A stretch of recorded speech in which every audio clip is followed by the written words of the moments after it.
তুই যতই বল, আমি কিন্তু খুব ভালো করে বুঝতে পারছি ওই মিস্টার চৌধুরীর সাথে তোর পাস্টে কোনো একটা রিলেশন ছিল। আচ্ছা, আমরা তো এতদিন ধরে রুমমেট আছি রে, তোর যন্ত্রণাগুলো আমার সাথে শেয়ার করতে পারিস না? আমি জানি তোর ভেতরে তুই একটা কষ্টকে পুষে রেখেছিস, বল না আমাকে। আমি কি করে বলবো? আমি না হয় সংসারের দায়িত্বের জন্য চাকরি নিয়ে কলকাতা ছেড়ে এখানে ছুটে এসেছি, কিন্তু তুই কেন তোর ভাইকে একা রেখে এখানে চলে এলি সেটা তো আমায় কখনো বলিসনি। বল না, বল না তিস্তা। শোন তাহলে, আমি ওকে ভালোবাসি আর ও আমাকে ভালোবাসতো। মানে ভালোবাসতো মানে এখন কাকে ভালোবাসে?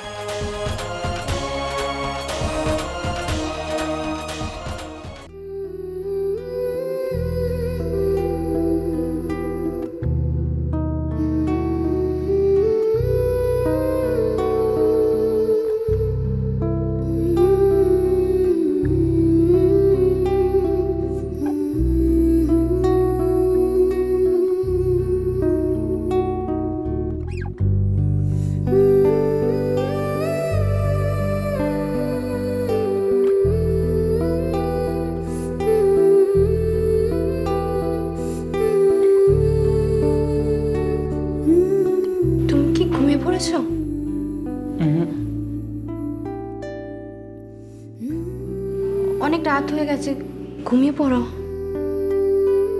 চেষ্টা করেছিলাম, আসছে না।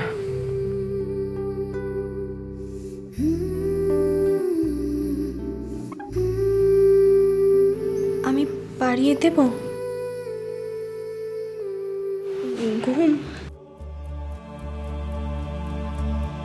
তুমি যা করার অলরেডি করে দিয়েছো। আজ রাত তো জেগেই কাটবে। আমি যাই, বুঝলে অলির সঙ্গে অনেকক্ষণ দেখা হয়নি, দেখা করে এসে চট করে।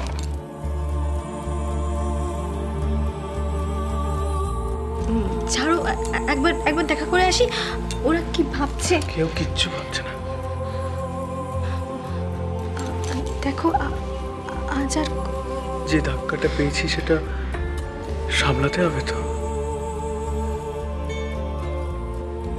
শোনো, আর একটা কথা নয়, এখন শুধু তুমি আর আমি, আর এই রাত, এই চাঁদের আলো, এই মুহূর্ত সব আমাদের, সব আমরা সাথে করে নিয়ে যাবো।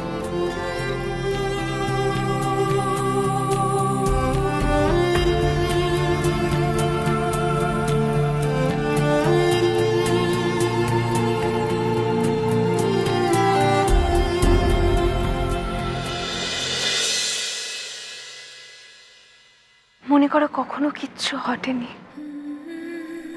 মনে করো কোনো অতীত নেই আমাদের জীবনে। আজ প্রথম দুটো অচেনা অজানা মানুষের দেখা হলো এই রূপকথার রাতে।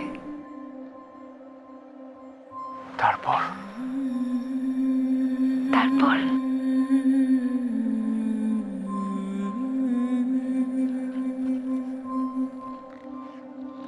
তারপর হাতে হাত রেখে একটা নতুন পথ চলার শুরু। হ্যাঁ অরূপ, হাজার হাজার বছরের স্মৃতি বহন করা এই শহর, এই চাঁদের আলো, এই প্রকৃতি, এই সবকিছুকে সাক্ষী রেখে আজ আমরা দুজনকে একে অপরকে স্বেচ্ছায় গ্রহণ করলাম। আমি শুধু তোমার অরূপ, আমি শুধু তোমাকে ভালোবাসি, খুব খুব ভালোবাসি, নিজের থেকে অনেক বেশি ভালোবাসি।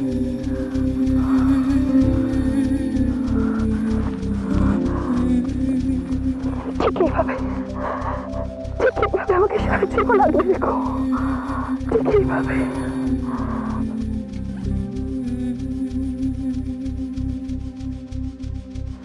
আগলে রাখবে তো অরূপ? শুধু আগলে রাখবো কেন অলি, দুজনে মিলে এই মুহূর্তটাকে অমর করে রাখবো। এত কিছুর পরে সত্যিকারের ভালোবাসা হয়েছে, তখন সেটার মর্যাদাও তো সেভাবে দিতে হবে, তাই না? যদি বলি আমাদের ভালোবাসাটাকে ইতিহাস করে রাখবো, রোমিও জুলিয়েটে, লেলা মজনু, হীর রাঞ্ঝার মতো আমাদের ভালোবাসাও যুগ যুগ ধরে মানুষ মনে রাখবে,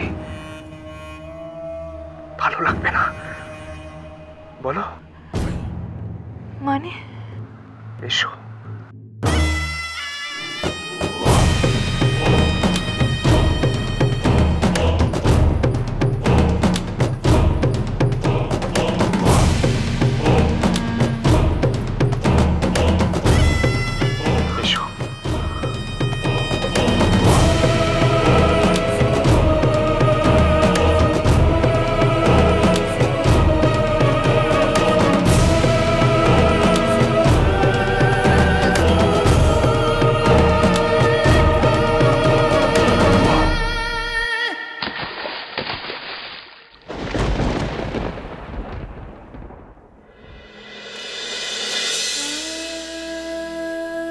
তুমি বড় ভাগ্যবতী দিদি, তোমার পথ চলার সময়টা অল্প,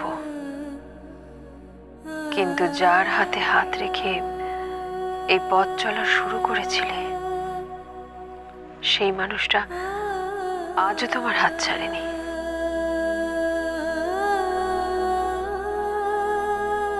এখনো ওর মনে তুমি একই জায়গায় আছো, কিন্তু ভেবো না, এটা আমার অভিমান থেকে বলা কথা নয়, এটা আমার উপলব্ধি দিদি।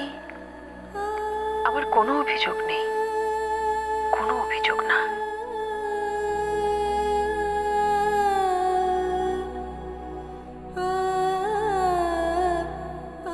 তোমার সাজানো বাগান যত্নে রাখার দায়িত্ব আমার দিদি। আমার সবটুকু দিয়ে আমি চেষ্টা করি সবকিছু আগলে রাখতে, কিন্তু তবু কখনো কখনো জীবন বড্ড কঠিন হয়ে সামনে আসে।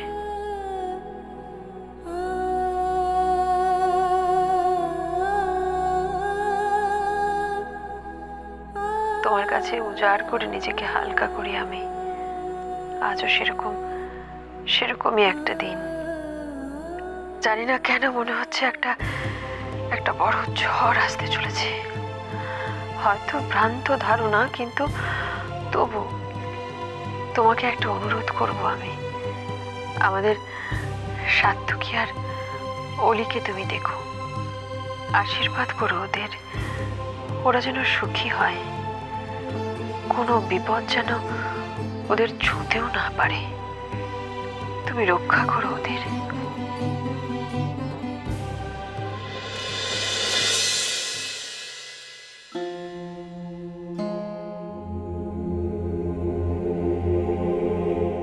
অনেকক্ষণ ধরে এখানে দাঁড়িয়ে আছো, তাই ভাবলাম কি হলো হঠাৎ?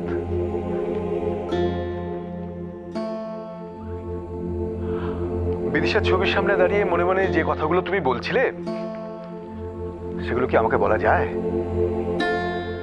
না, তেমন কিছু নয়, এমনি। ছেলে মেয়েদেরকে দূরে পাঠিয়ে এখন বসে বসে ওদেরকে নিয়ে চিন্তা করছো, তাই তো? শোনো, চিন্তা করে রাত জাগার চাইতে ওদেরকে একটা ফোন করে নিলেই তো হয়। এখন? হ্যাঁ, আমার মনে হয় না বেড়াতে গিয়ে খুব ডিসিপ্লিন লাইফ কাটাচ্ছে ওরা। আমার মনে হয় এখনো জেগে আছে।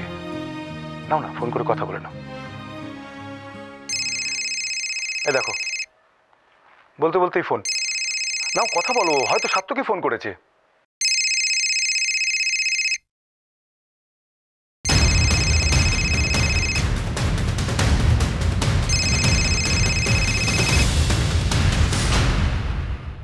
হোয়াট? কোথায়? তুলি আর অরূপ ওদের ঘরে নেই। তুমি যাও, আমি দেখছি ওরা কোথায় আছে। কোথায় তুমি?